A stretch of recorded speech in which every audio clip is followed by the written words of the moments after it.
يا أهلا بيكم في حلقة جديدة من بودكاست مكتوب لك. معاكم مريم، ودي حلقتنا الأولى تحت عنوان بلاد العجائب عبر المرآة. إحنا أليس. تخيلوا معايا المشهد ده: عصر يوم صيفي ذهبي ممتع في شهر يوليو. قارب صغير بيتحرك على مهل في المية، وفي شاب ومعاه 3 بنات صغيرين.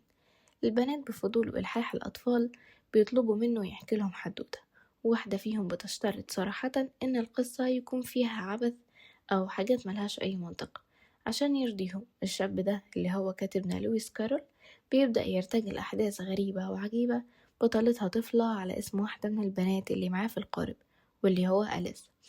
الحدوتة اللي بدأت كمجرد هراء عشان تسلي أطفال كبرت وبقت واحدة من أعظم الروايات في التاريخ. والمفاجأة إنها بتعكس رحلتنا إحنا الكبار في عالمنا المعقد. أصل بصراحة مفيش هراء أكتر من اللي بنعيشه بجد.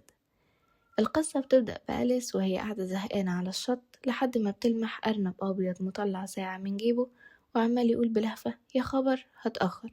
بدافع الفضول المطلق أليس بتجري وراه وبتنط في حفرته العميقة من غير حتى ما تفكر لحظة هي هتعرف تخرج منها ازاي بعدين. بس الأرنب الملهوف ده تحس إنه مش غريب علينا، صح؟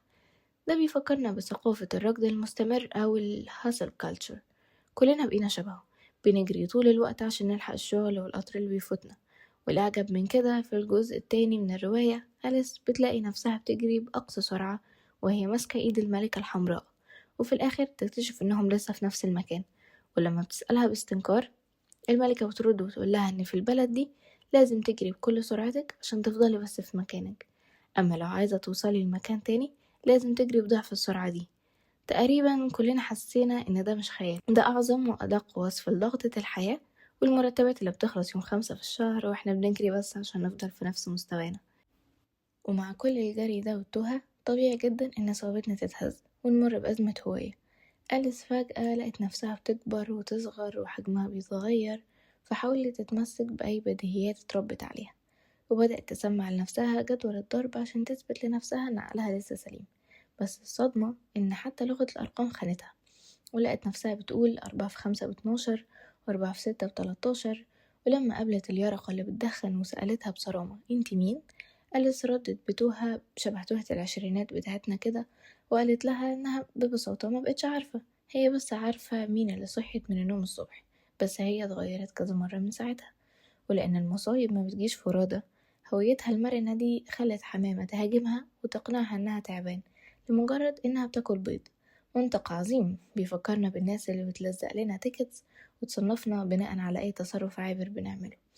وهي بتحاول تكتشف نفسها، أليس بتصطدم بعبثية الكبار، عالم مليان تلاعب بالكلمات عشان يداروا بيه انعدام المعنى. في حفلة الشاي، أليس بتقول بثقة: أنا أعني ما أقوله، هي أنا أقول ما أعنيه. فبيسفوا عليها ويقولولها إن ده كأنك بتقولي: أنا أرى ما أكله، هي أنا أكل ما أراه. وبنشوف قمة التلاعب ده مع شخصية هامتي دامتي اللي بيستخدم الكلمات بمعاني مزاجية جدا، وبيقول كمان إنه بيدفع للكلمات أوفر تايم عشان تشتغل لحسابه. ولما أليس بتسأله إزاي بتخلي الكلمة ليها أكتر من معنى، بيرد عليها بغرور: السؤال هنا هو مين اللي هيكون السيد والمتحكم، ده كل ما في الأمر. تحس كده إنه مدير بيحاور في ميتنج عشان يثبت إنه الأذكى والمسيطر على الوضع. ولأننا كبشر بنخاف من الفوضى والعبث ده، بنحاول دايما نخترع معاني أو نحمي نفسنا حتى لو بشكل يضحك. يعني مثلا بنلاقي الضوقة مهووسة بإنها تطلع حكمة أو موعظة من أي كارثة بتحصل، ولما بندور على العدل في المحكمة بنلاقي الملكة بتزعق والطالب بتنفيذ العقوبة الأول بعد كده إصدار الحكم. حاجة كده شبه أحكام السوشيال ميديا عندنا بالظبط. ومن العبث ده بنوصل لأكبر مأساة بنعيشها ككبار: الأوفر ثينكينج. في الجزء التاني، أليس بتقابل الملكة البيضاء اللي عايشة في مأساة إن ذاكرتها بتستحضر المستقبل أحسن ما بتفتكر الماضي. في مشهد سريالي، الملكة تفضل تصرخ وتصوت بهستيريا، ولما أليس بتسألها ليه كده، بتقول لها لأن في دبوس هيشكني كمان شوية. ولما الدبوس يشكها فعلا بتبطل زعيق تماما وتقول لها ببساطة: أنا خلصت الصراخ خلاص، إيه الفايدة إن أنا أعيده تاني؟ إحنا كمان بنعيش مأساة الكارثة في خيالنا ونصرخ قبل ما تحصل، ولما بتحصل بجد بنكون استنزفنا كل طاقتنا. والملكة دي برضو هي اللي بتلخص لنا مأساة الرضا لما بتقول لأليس قاعدة الشغل عندها: مربى بكرة ومربى امبارح، لكن مفيش أبدا مربى النهاردة. دايما بنحلم بمربى بكرة ونبكي على مربى امبارح، بس عمرنا ما بندوق المربى اللي في ايدينا دلوقتي. وعشان نواجه كل الرعب ده بنعمل ايه؟ بنعمل زي الأخوين تويدلدم وتويدلدي اللي قرروا يدخلوا معركة حياة أو موت عشان مجرد شخشيخة مكسورة، وفضلوا يلفوا نفسهم ببطاريات ومخدات وحلل فحم عشان يحموا نفسهم لحد ما بقوا عاملين زي رزمة الهدوم القديمة ومش عارفين يتحركوا. ببساطة كده دروع وهمية بنيناها حوالين نفسنا في صراعاتنا عشان تعطلنا أكتر ما تحمينا. طيب، السؤال هنا ازاي نقدر نتعايش مع العبثية دي من غير ما نتجنن؟ هنا بتيجي حكمة القط اللي بيقول لأليس بمنتهى البساطة: كلنا مجانين هنا. القط بيعلمنا إن عادي جدا الحياة تكون ملهاش كتالوج، وإننا محتاجين نتصالح مع جنون العالم وناخد الأمور ببساطة. وفي النهاية رحلة الحياة دي كلها بتتلخص في السعي، زي ما لويس كارول صورها كلعبة شطرنج كبيرة.